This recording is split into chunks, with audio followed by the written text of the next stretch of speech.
Emma, I made you a coffee, added double cream like you like it.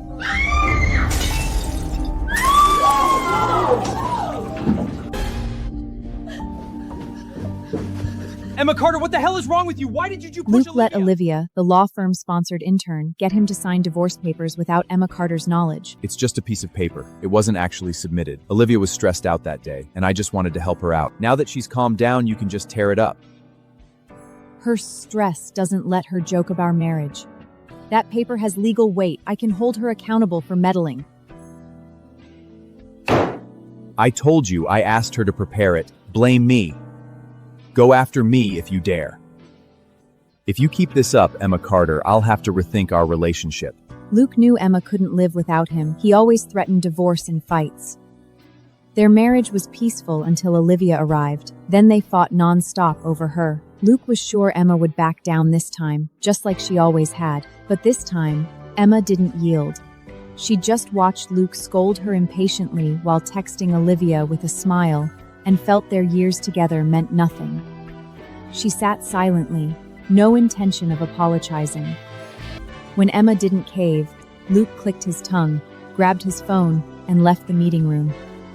Emma sat staring at the divorce papers on the desk, lost in thought, until her phone buzzed with voice messages. Luke, is Emma upset about the document? Should I explain and apologize to her in person? No need. If she wants to be upset, let her. I'm not her guardian. I don't have to indulge her. Luke, don't be like that. Girls need comfort. You'll push her away. I'm tired of her dependent, emotional act. After 5 years, every divorce talk, she cries and begs. I hope she stays strong this time, so I can be rid of her. She'll come crying to you tomorrow. Let's bet. Loser buys coffee for a week. That night, Luke didn't come home. I didn't bombard him with calls like I used to. After my parents died in a car accident, Mr. Robert Anderson took me in, and I've lived with Luke ever since. Luke always protected me, standing up for me whenever I was excluded at school. We went through law school together, became practicing lawyers, and were inseparable every step of the way. Everyone assumed I would be Luke's wife, and he never denied it. 5 years of companionship made him irreplaceable. I dreamed of our future together, and truly believed we would never drift apart from each other.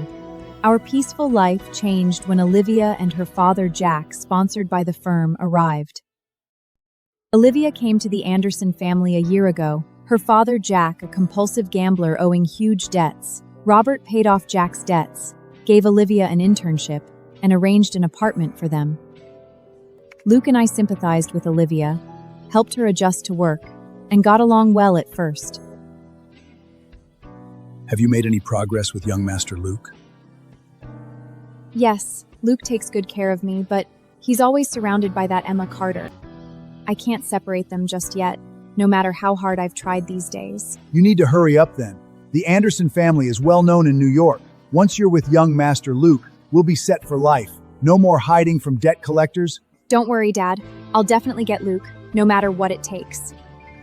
I was stunned by their conversation and dropped my fold-it by accident. Olivia and Jack turned to see me. Panic flashed on their faces, but the greed and scheming in their eyes stabbed my heart like needles. I was no match for the scheming Olivia, who targeted me again and again. First, she locked herself in the firm's archive room and claimed I did it out of revenge. Before a meeting, she faked diarrhea and falsely accused me of drugging her coffee. No matter what I said, Luke never believed me. Next, Olivia stole the only precious heirloom pocket watch my parents left me, destroyed it right in front of me to deliberately provoke me into slapping her hard. She made sure Luke walked in and witnessed the scene, and he immediately decided I had been relentlessly bullying her this entire time. Luke grew utterly and completely disappointed in me. Olivia kept pushing hard for divorce, while I kept begging for reconciliation, hoping to expose her ugly true nature to him. But her manipulation was far too sophisticated and cruel for me to counter with my honest, straightforward words and desperate, heartfelt actions. When Olivia learned Luke and I were working on a major, high-stakes international merger case together, she snuck into my home study and stole my critical case files. She wanted to make me fail in court, but I noticed the theft in time and had secure electronic backups, avoiding a major disaster. Olivia was utterly despicable. She used every dirty trick in private, yet acted innocent in public, playing the victim by crying about her tragic upbringing. I never knew if Leek loved her or just felt sorry for her. All I knew was he hurt me again and again for her selfish sake.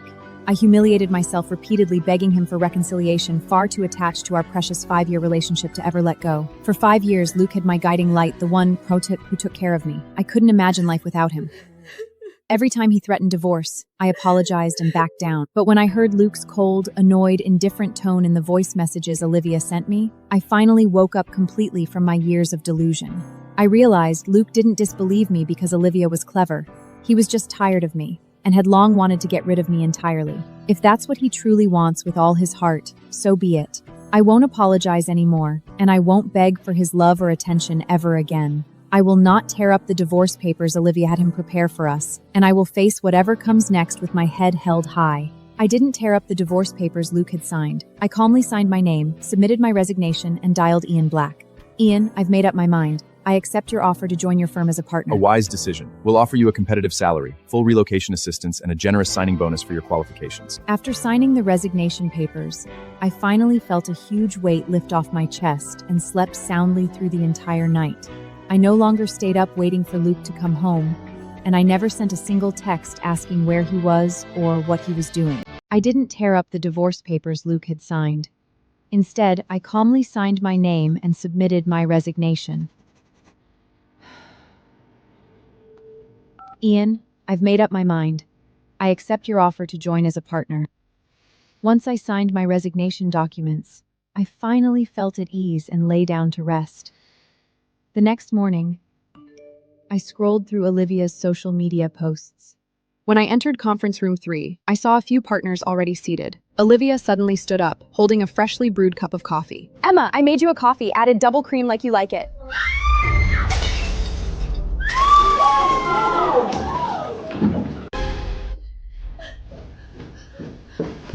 Emma Carter, what the hell is wrong with you? Why did you push Olivia? I didn't touch Olivia. She fell by herself. If you don't believe me, we can check the office surveillance. Luke glared at me with fury. Mention of Chasig's answer. Ovia Dronu spoke up. I didn't return to the public office area.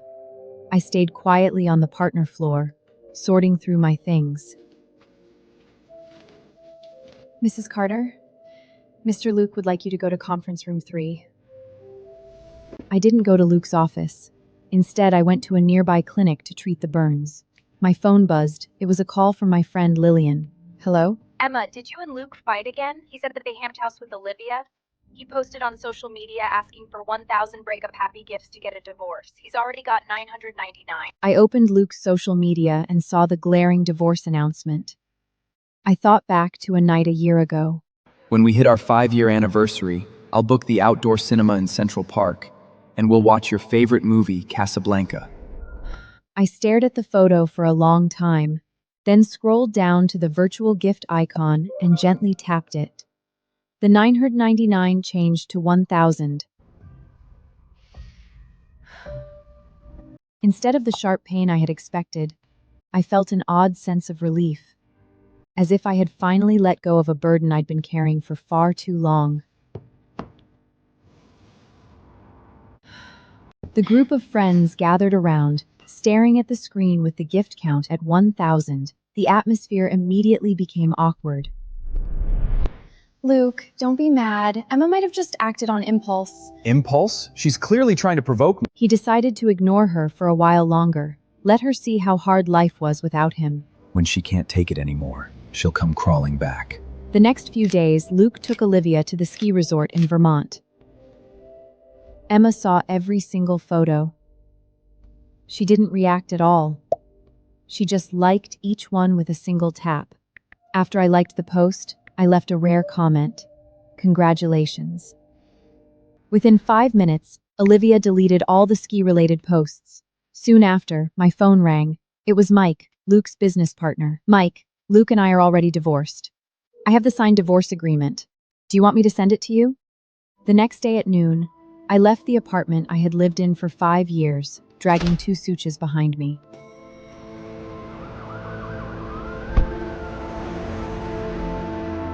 The car continued toward JFK Airport. I sat down at a cafe in the lounge, ordered a black coffee, and pulled out my laptop. I'd barely typed a few lines when the light in front of me suddenly blocked out.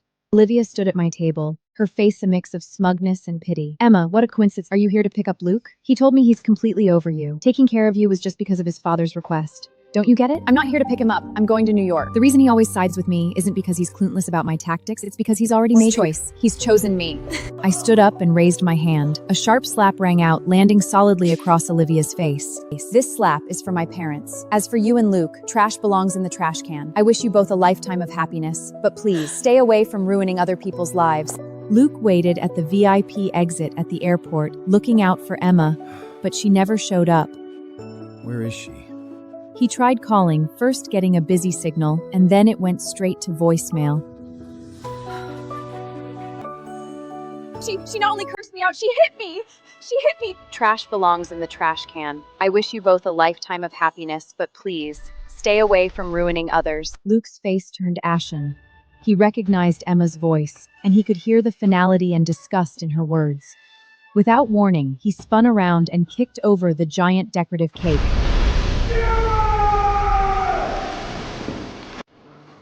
Meanwhile, I had just landed at New York's JFK airport. A message popped up. Exit C, Black Mercedes. Ian. Welcome to New York.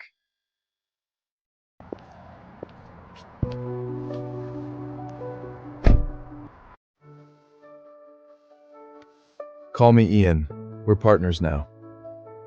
Mr. Black, I'm sorry for the trouble of picking me up in person.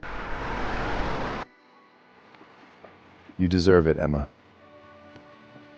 He said he reviewed the antitrust case. He said I did exceptionally well.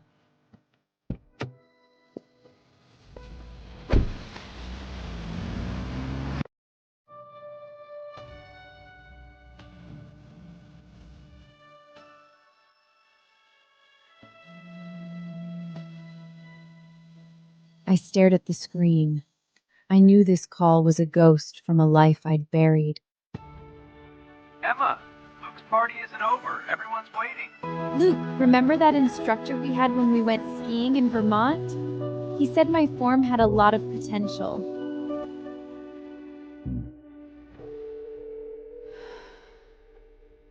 I have the signed divorce agreement. Don't call me about Luke again.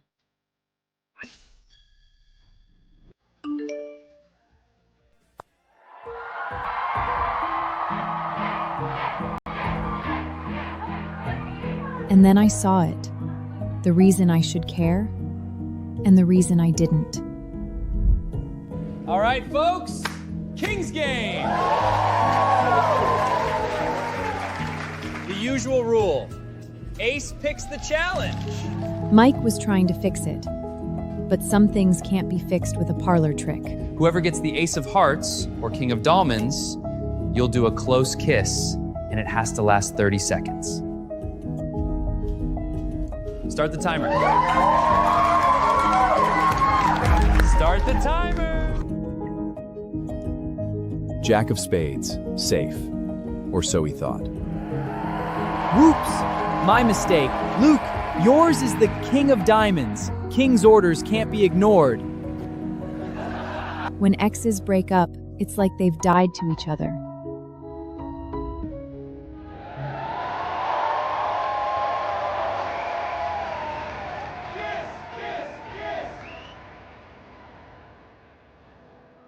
He closed the distance, not for her, for the ghost he hoped was watching. A sweet, overpowering floral scent, nothing like Emma, nothing like home.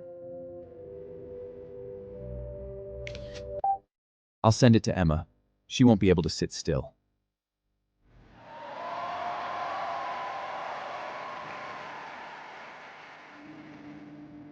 "30 seconds felt longer than 30 years of marriage.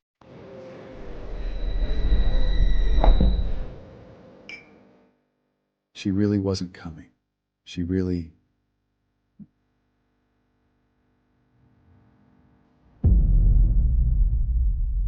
Just rest here, Luke. Emma probably just has something going on. They called it rest. It felt like a burial.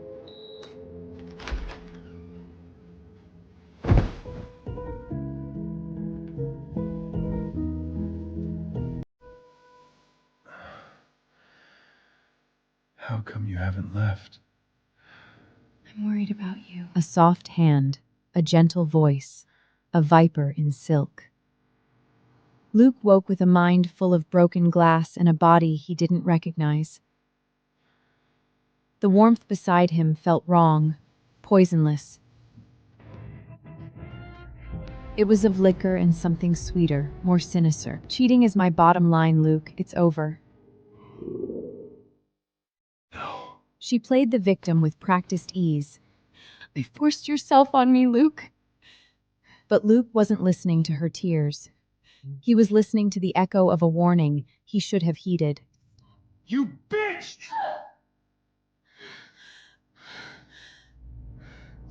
The heat in his veins last night wasn't desire. It was chemistry. You drugged me. You and that pathetic gambling rat you call a father. And the formula was written all over her lying mouth. It was the spray. My father gave it to me. I love you, Luke. I just wanted you to want me. He saw it all now. Emma wasn't jealous, she was right, and he had traded a diamond for this filth. Nothing happened.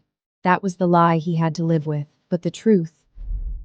If Emma hears a whisper of this, you and your father will disappear from New York. Got it? He thought he was cleaning up a mess. He didn't realize he was just spreading the stain further. And someone else was watching.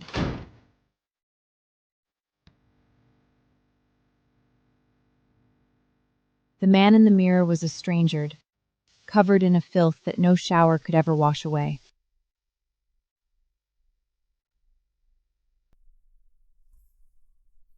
That bitch Olivia set me up. She drugged me. What? You slept with her? Mike was right. A woman who would use chemicals to get into his bed would use anything to stay there. If Emma hears a whisper of this, I'll make sure she and her father live worse than rats in the sour.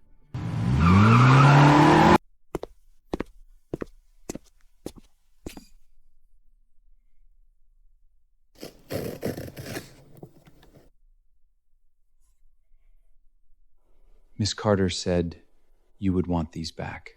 No. Hello, Emma? Blocked.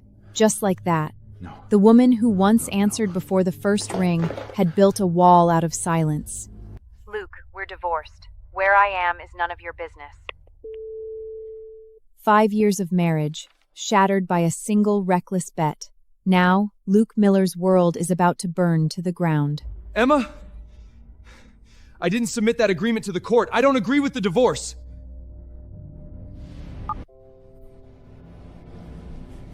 The legal vitality is not determined by your unilateral will. Both parties signed, the notarization is complete, and the certificate is already effective. This is the result. That was just a joke on social media. I was angry at the time. I didn't think anyone would actually comment. A joke? Get 100 divorce comments and I'll follow through, Luke. That was a public declaration to all our mutual friends. Where are you going? Where are you right now? Have you already found someone else? That's why you're so eager to get rid of me? Luke, at this point, you're still trying to slander me to justify your mistakes. You really disgust me.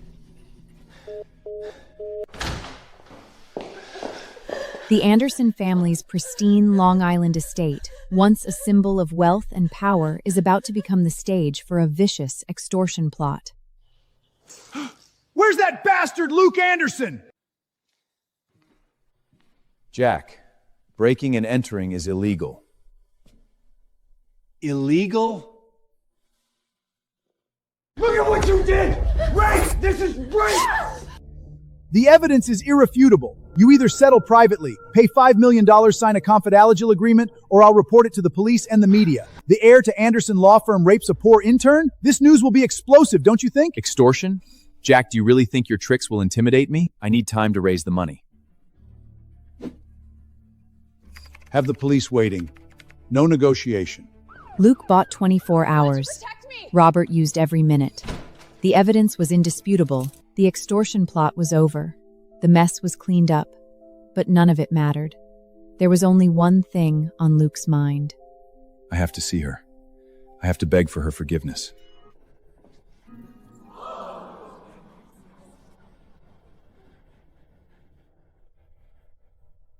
I'm a bastard, look! Humiliation is a performance, and Luke Anderson was giving the show of his life. He thought he was proving passion. He was only proving why she had left.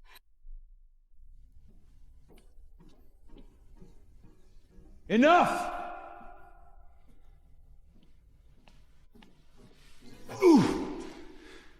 Ian Black didn't ask questions. He removed the obstacle.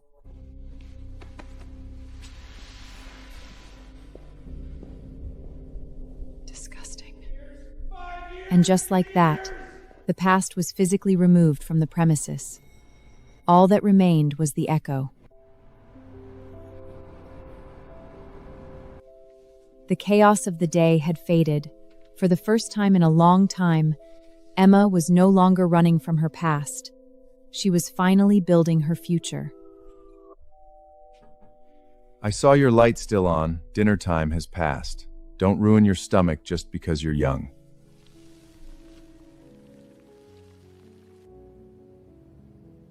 Thank you, Ian.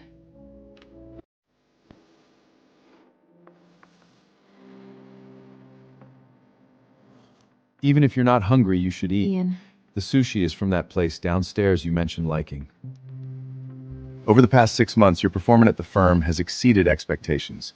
That cross-border merger case, the opposing team of lawyers was tough, but the negotiation strategy you led was excellent. The client was very satisfied and specifically requested that you handle all future business. It's the result of the team's effort, and it's you who gave me the opportunity and platform, Ian.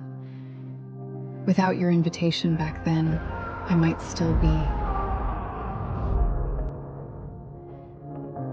Opportunities are only given to those who are prepared. Emma, it's your own ability and choices that have brought you to where you are today. It's late. Let me take you home. No need to trouble yourself. I'll just take a cab. All right. As a friend, let's also discuss next week's hearing strategy on the way. He had called her jealousy cute. He had called her pain dramatic. Now he was drowning in the exact same poison he had fed her for a year.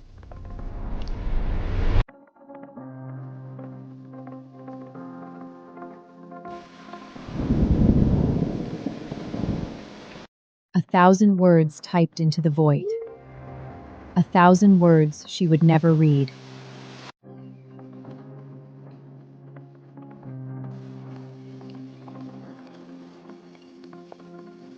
She came, not with the fire of anger, but with the cry of a woman who had already moved on. Take it. Don't stand down here. Go back and change. Don't catch a cold. He watched her walk away into a future he was no longer a part of. And in that moment, the distance between them became infinite. The words seriously involved weren't just a statement. They were the sound of the last door slamming shut. For Luke Anderson, the nightmare was only beginning.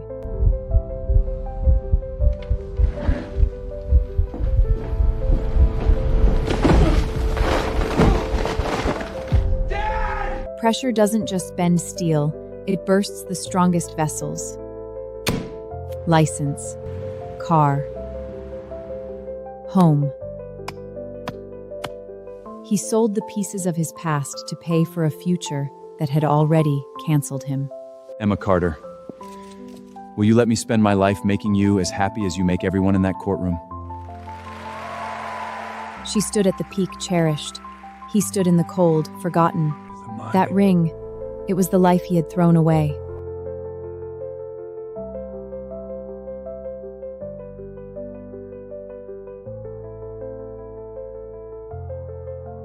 While he was erasing the dirt from the pavement, she's rewriting the law.